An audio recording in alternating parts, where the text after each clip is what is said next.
Hello, I show you how to hard reset on Neffos C7s. Turn off the phone.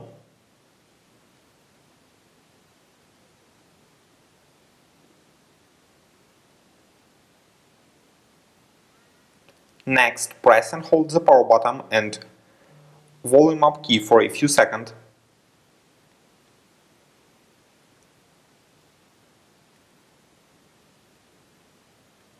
Release the power button when the Neffos logo appears.